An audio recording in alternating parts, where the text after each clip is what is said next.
Rahman ar-Rahim, chères téléspectatrices, chers téléspectateurs, assalamu alaykum. Parlons de son prophète.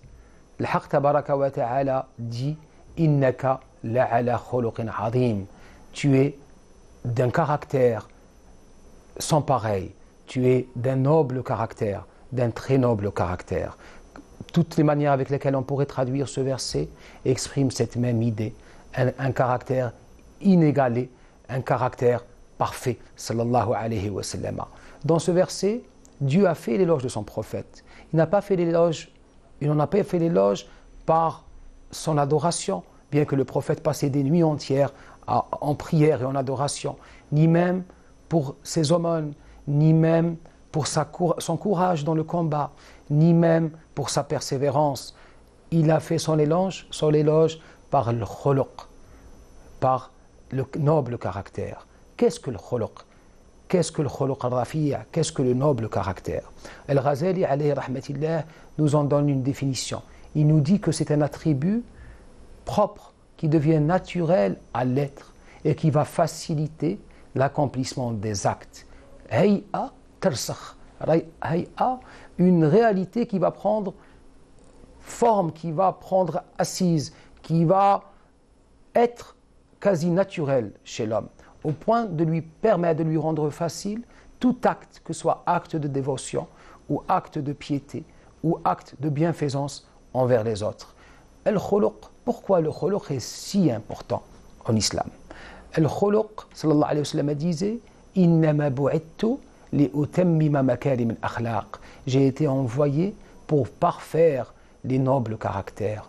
Dans un autre hadith, sallallahu alayhi wa sallam nous dit « Inna ar-rajula la yudrik درجة الصائم القائم من يصوم النهار ويقوم الليل بحسن الخلق. L'être, l'humain, l'homme, peut atteindre la station de celui qui passe toutes les nuits en prière, toutes les journées en jeûne. Par quoi? بحسن الخلق, par le noble caractère.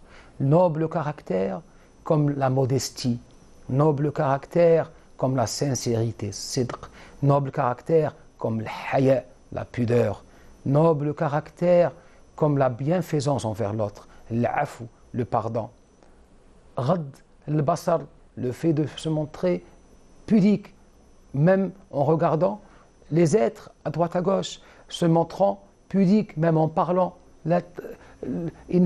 par rapport au fait de parler, c'est-à-dire de parler avec modération, de dire de belles paroles. Qulu linnasi husna. Il n'a pas été dit dites aux gens une belle parole. Il n'a pas été dit, dites aux croyants une belle parole, mais avec tout le monde. Il y a un hadith qudsi en ce sens, où le prophète sallallahu alayhi wa sallam nous dit que Dieu a dit à Sidna Ibrahim alayhi salam, ahsin al-khuluq walaw ma'al kafir, soit d'un noble caractère, même avec l'infidèle ou celui qui ne croit pas en moi.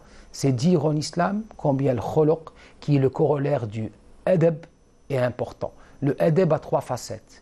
Un adab, un khuluq avec Allah tabaraka wa ta'ala, c'est-à-dire d'avoir cette conscience de l'omniprésence de Dieu, qu'on est sous son regard, se comporter convenablement en sa présence. El khuluq avec les parents, husn al khuluq avec les aînés, la taqul lahuma uffin, ne leur dis pas ouf, bi'sa qawm la yuwaqqiruna kabirahum, malheureux sont les gens qui ne vénèrent pas les personnes âgées, et husn al-khuluq avec la création, avec autrui. Ce husn al-khuluq, comme on en a besoin aujourd'hui dans notre société, comme on est contraint aujourd'hui de le dire, qu'il y a une perte de valeur malheureusement. Or le khuluq, comme dit la sagesse arabe, les nations sont de nobles caractères. Si ces nations perdent leur caractère, c'est ces nations qui vont être en perdition. C'est les nations qui disparaissent en perdant leur caractère, en perdant leur khuluq. Le khuluq, encore une fois, est tellement important en islam qu'il en constitue non pas simplement un commandement, mais un des piliers. Le célèbre hadith de Sidna Jibril alayhi salam dit que la religion est fondée sur trois arcanes, sur trois piliers. Islam, la loi, les commandements. Iman, la doctrine, la foi. Et le ihsan, l'excellence, le bel agir. Le bel agir, les nobles caractères, le fait. فَإِنْ لَمْ تَكُنْ تَرَاهُ فَإِنَّهُ يَرَاكَ. Si tu ne le vois pas, sache que lui te voit à tout moment. Donc, comporte-toi convenablement. Tu es en permanence sous son regard. Que Dieu embellisse nos caractères. Wassalamu alaikum wa rahmatullahi ta'ala wa barakatuh.